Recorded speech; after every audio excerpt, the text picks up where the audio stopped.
Olá, tudo bem? Vamos para mais uma aula. Agora que você já sabe a respeito do que são serviços públicos, vamos conversar um pouco a respeito do que são os bens públicos. Então, você tem seu material em mão.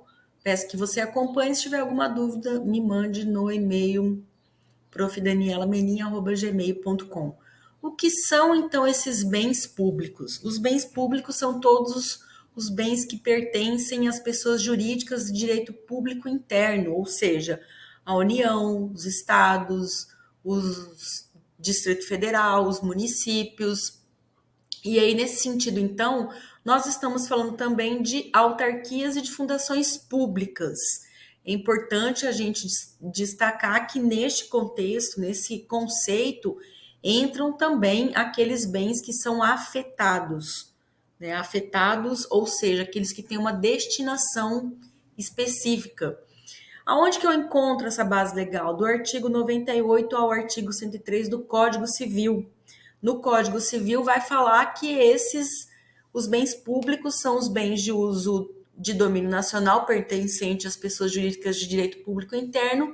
Todos os outros bens são particulares, seja qual for a pessoa a qual pertencerem. Ou seja, existe uma exclusão aqui. O que não é bem público é bem particular. É isso.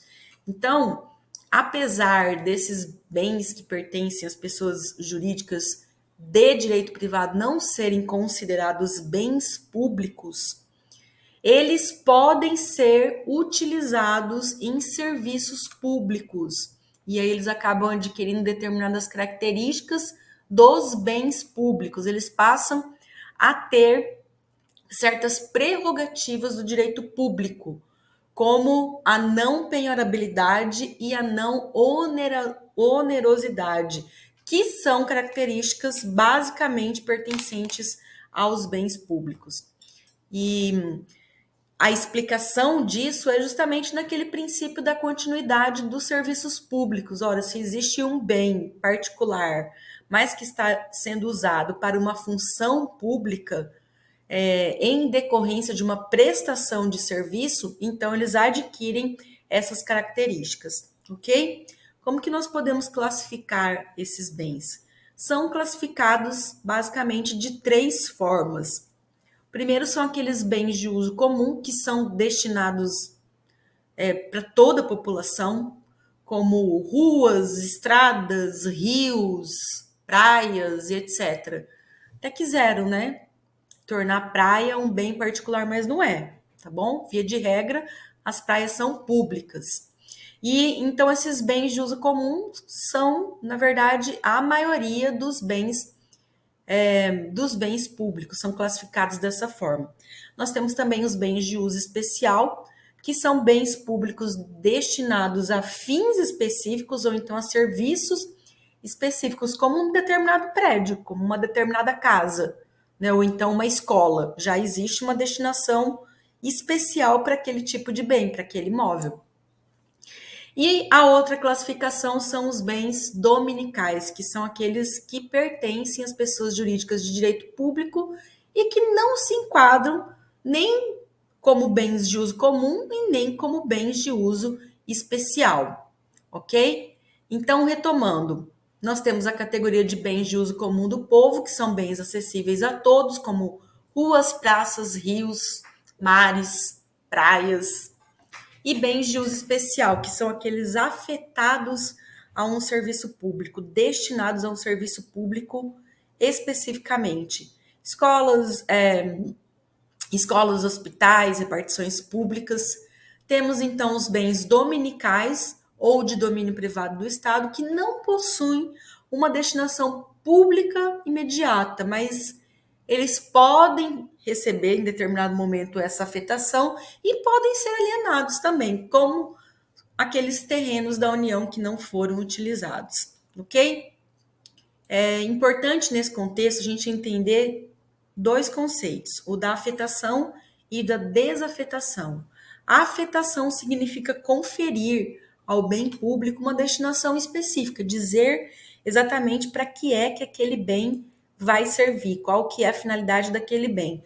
Ou então a desafetação, que basicamente é retirar do bem uma destinação que havia sobre esse bem anteriormente.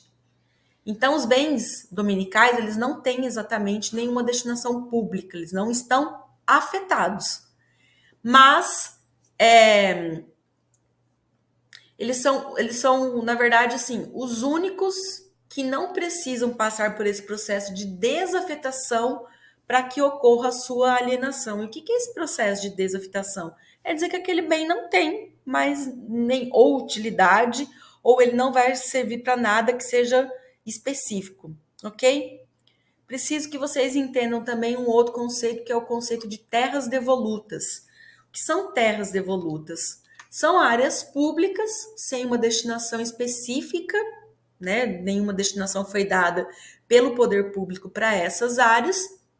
E, na verdade, essas áreas até pode parecer que pertencem a algum particular, mas, na verdade, nunca pertenceram. O que pode ter ocorrido é que tenha havido uma posse irregular, mas essas terras pertencem ao Estado. Então, são áreas públicas sem uma afetação, uma destinação específica dada pelo poder público, que nunca pertenceram ao particular, mesmo que estejam sob uma posse irregular. São considerados bens dominicais, pertencem ao Estado, mas não têm uma finalidade pública específica, ok? Essa identificação dessas áreas pode acontecer através de ações judiciais, que são as ações discriminatórias. Quando você discrimina alguma coisa, você isola ela e diz especificamente quem é, para que é, o que é, ok? E a posse de pessoas pode ser regularizada pelo Estado, embora elas não possam ser adquiridas por uso capião. O que eu quero dizer? Significa que as terras devolutas, elas não podem ser adquiridas por uso capião. A pessoa está ali ocupando aquela terra, usufruindo daquela terra lá 15, 20, 30 anos, não importa. Isso nunca, esse tipo de terra, esse tipo de bem público nunca vai ser passível de uso capião, porque os bens públicos são imprescritíveis, ou seja, o tempo não concede propriedade particular sobre eles, ainda que esteja sendo ocupado por alguém há muito tempo, há décadas. Só que o Estado pode sim regularizar a posse dessa propriedade, embora o particular não possa adquirir a propriedade sozinho, o Estado pode optar por conceder ou por transferir a posse e a propriedade através de um ato administrativo ou então de um programa de regularização. Então, deixa eu explicar. O Estado ele pode ser bonzinho, mas o particular não pode ser espertinho, tá? Então, eu até coloquei um exemplo no material, um exemplo prático. Imagina que existe uma família que mora ali há 30, 40 anos numa área rural, ok? E depois um certo estudo é reconhecida como uma terra devoluta do Estado. Essa família não vai poder ajuizar uma ação de uso capião, porque é uma área pública. Áreas públicas não sofrem uso capião. Mas o Estado ele pode incluir um programa de regularização fundiária rural e incluir essas famílias nesse programa e conceder a posse e a propriedade dessa área. Entendido? Pode sofrer uso capião? Não, nunca. Mas pode ser regularizada através de um programa de regularização fundiário? Pode. Isso pode acontecer. Certo? Então, para a gente entender como que é o regime jurídico desses bens públicos, nós precisamos observar algumas características. A primeira delas é essa inalienabilidade relativa, ou seja, em regra os bens eles não podem ser vendidos, só que isso pode ser uma regra flexibilizada e por isso que ela então é relativa, porque esses bens podem passar por desafetação, perder a sua destinação, certo? Então, a venda, esse bem ele pode ser vendido depois que houver esse processo de desafetação e também de licitação, né? E existem outros requisitos formais, mas enfim. Então, o bem público pode ser vendido? Via de regra, não. Certo? Essa é a regra. Mas havendo estrita necessidade, então sim, pode haver a alienação deste bem.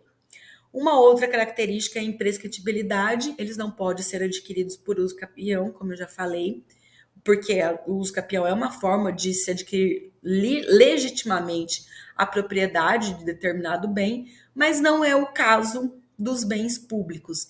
Essa regra se aplica a todos os bens públicos, independente de estarem sendo usados ou não. Ah, mas o poder público nunca se interessou por esse terreno, não importa, tá? O outro requisito, a outra característica é a impenhorabilidade.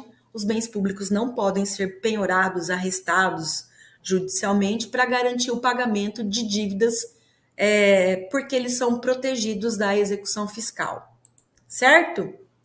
E a não onerabilidade. Os bens públicos eles não podem ser dados em garantia, em dívidas, hipoteca, penhor e etc., porque eles não podem servir como garantia real para o não pagamento de determinada obrigação. Essa é uma característica, é uma consequência direta da impenhorabilidade e da imprescritibilidade. A súmula 340 do STF pacificou o entendimento de que, desde a vigência do Código Civil, os bens dominicais, como os demais bens públicos, não podem ser adquiridos por uso capião. Então, os bens públicos não podem ser adquiridos por uso capião. Qual a exceção? Não existe. Guarde isso. Ok? Então, retomando. A inalienabilidade relativa significa que, enquanto eles forem afetados para uma determinada finalidade pública, eles não podem ser vendidos. A imprescritibilidade fala que não podem ser adquiridos por uso capião, e impenhorabilidade diz que não podem ser penhorados para pagar dívidas do Estado, como se o Estado precisasse disso, né, de alguma coisa para garantir a não execução, mas enfim. E a não onerabilidade, eles não podem ser dados em hipoteca ou em penhor. Isso é o que você precisa saber a respeito dos bens públicos. Na próxima aula, vamos ver então a respeito da intervenção do Estado na propriedade privada. Se tiver alguma dúvida, me mande no e-mail profdanielamenim@gmail.com. Até a próxima.